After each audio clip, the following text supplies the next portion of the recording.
say is that's why for me, I don't find playing AAA hockey essential at the younger ages. I don't because you just don't know what you're going to be. Now, is it good to play good high level hockey? Yeah, for sure. Yeah, because I was just gonna say, Yeah. like, this is what I hear from Yeah. a lot of parents now is, and maybe I'm out of touch. I don't think I am, but a lot of them are saying now that the gap is just so big, even younger, like, but which is like, I don't know. They don't know what they're talking about. Yeah, right. Like that's what I But find. I say that like I just said they don't know what they're talking about. Like I'm an asshole and everyone else is stupid. That's not what I meant.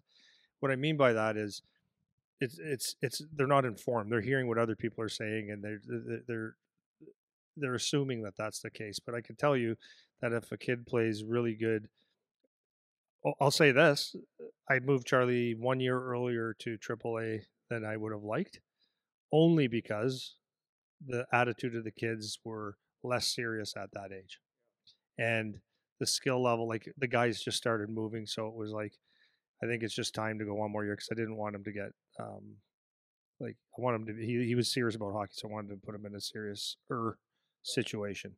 But hey man, I seen so many guys that play AAA for the first time in Bantam or midget, and they're fine or they're real good. I mean, if you're good, you're good, and if you're not, you're not. That's just the bottom line. What you do at 10 is not going to make a difference. So this kind of brings me to the next favorite question that we get is, should the kid play with a higher level team as a bottom end player, or play on the lower team as a top player? So this is like the most popular thing. It's similar to the when to jump AA to AAA question. It's the same thing. This is like the favorite thing people like hearing us talk about because it really is not clear. And I think the reason it's so interesting for people is because there isn't a right answer because you can do either, and it just is very situation dependent. But my two piece of advice, and then you can say whether you agree or not. I always say you want to play at the highest level you possibly can, provided you're getting the opportunity to play.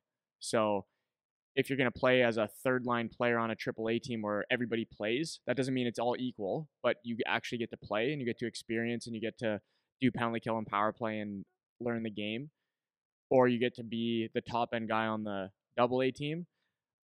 More times than not, I would say the AAA option is better if you can afford it and all that shit because you are playing at a higher caliber now and you're going to get on the ice. On the flip side, it's if you're on the third line of a AAA team where the coach shortens the bench all the time and you're going to play 6 shifts, which we see, like I've seen AAA teams do this, then maybe it's better to hold back gear and be the guy that gets all the ice. And like you don't know how serious the kid is anyways when they're younger. But even at like U16, I remember I got a kid right now that plays with me, and I'm like, wow, this kid's actually could be a very effective player in a role. If you play him where he's strong, like for what he is, he would be a very effective player. And he played in his draft year last year at AAA and was like the extra forward and never got a sniff doing anything. And I'm just like, how did you not? Because I knew the team too. I'm like, it's not like everybody was way better. They had some guys that were better, but on a 10 forward team, like there's no way you shouldn't have been in the mix for doing whatever. So how is that possible? And that was at a U16 level, which is a little bit older. But so that's kind of the question I'll throw back to you is like, how do you feel about that kind of thing? I know we've talked about before, but just kind of reiterate that kind of philosophy that you have on that question. I think it's actually fairly easy to figure out who that person is that could and should move up, because they should be really really good.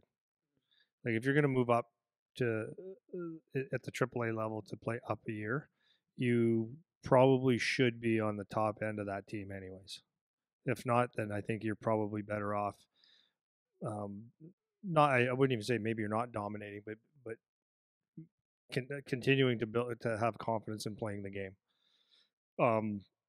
So do you understand what I mean by that? Like if you're a guy that's like if you're the top guy, and typically, well, not typically, that's what it is. If you're going to move up on a AAA level or any level, really, if you're not one of the top guys, you're not going to get considered for that anyway. So then you got to look at moving up. Is it that big of a jump as far as the hockey goes? If you're one of the best players in AAA at that level, it's not.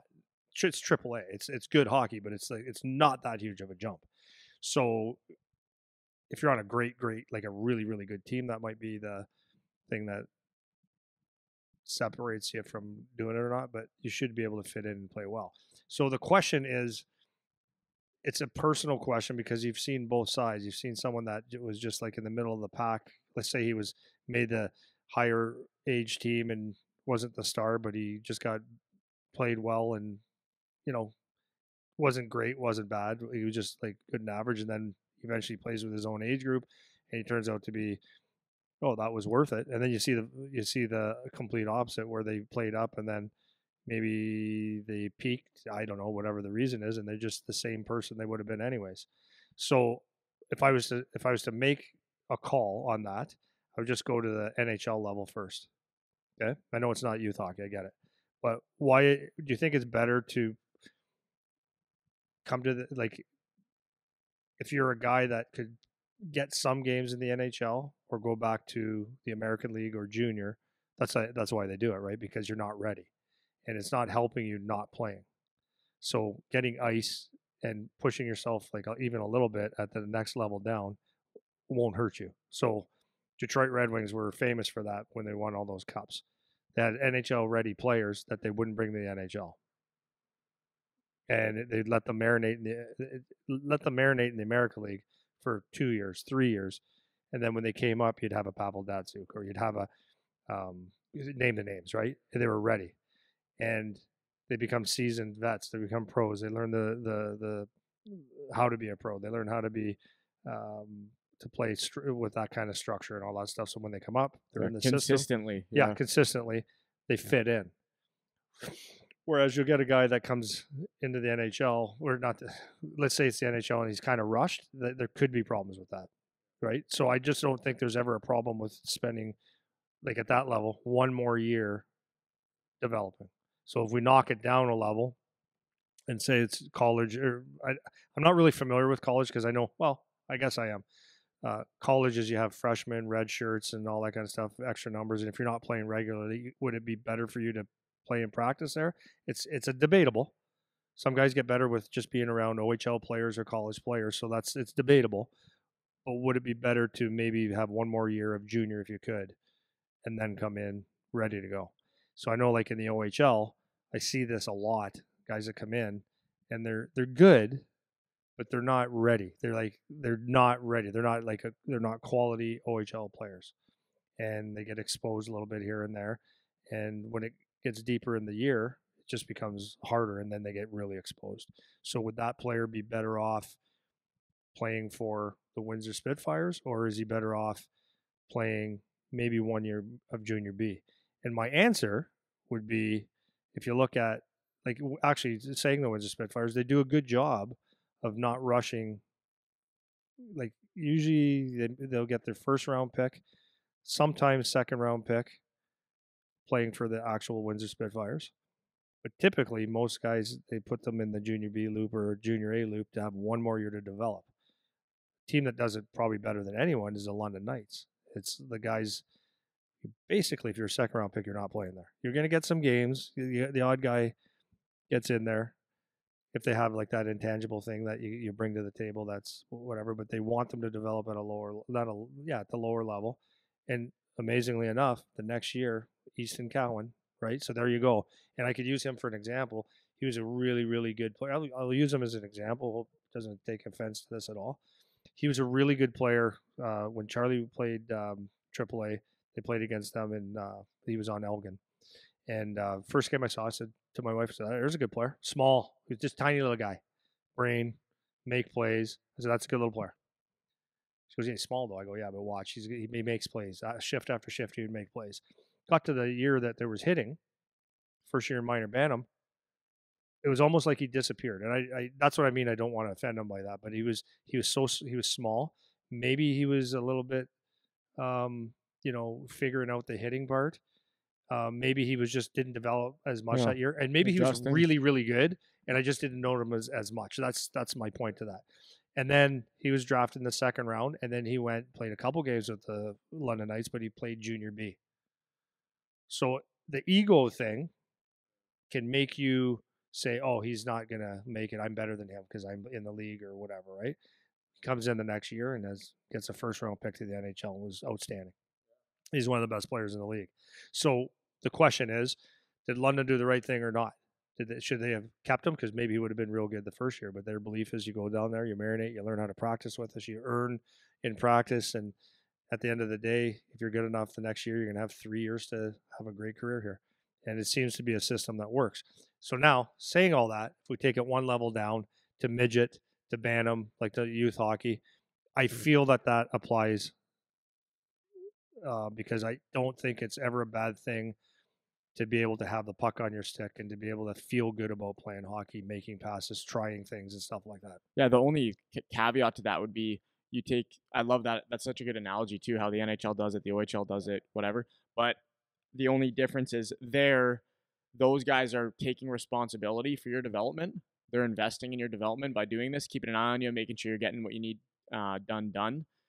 Whereas you take it down to the minor hockey level, you're responsible for making sure that you're getting that development still.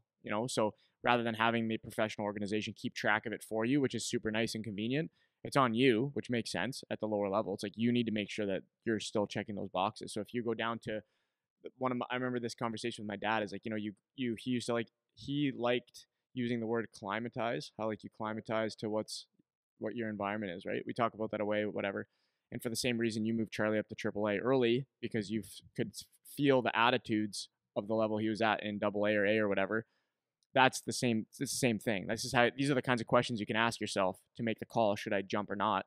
Where you have, okay, this team, they have a poor coach. The kids don't really care. They're all soccer players, not hockey players. They're just here having fun, whatever. Okay, maybe that's a factor. Maybe I'd rather go be a bottom end AAA player if I can. Versus we might run to make the championship run next year with the AA team, and they're all super serious, and we have a really good team, and I could be the leader of that, and whatever. That's a different situation. End of the day, you're the one that just has to remember you're responsible for making sure that development leap still happens. So I think that analogy applies that you're pointing out, but that's the only caveat is you have to be in charge of the development piece. It's not because the coach isn't necessarily trying to develop you to make Windsor next year. That may not be the goal for that coach in youth hockey.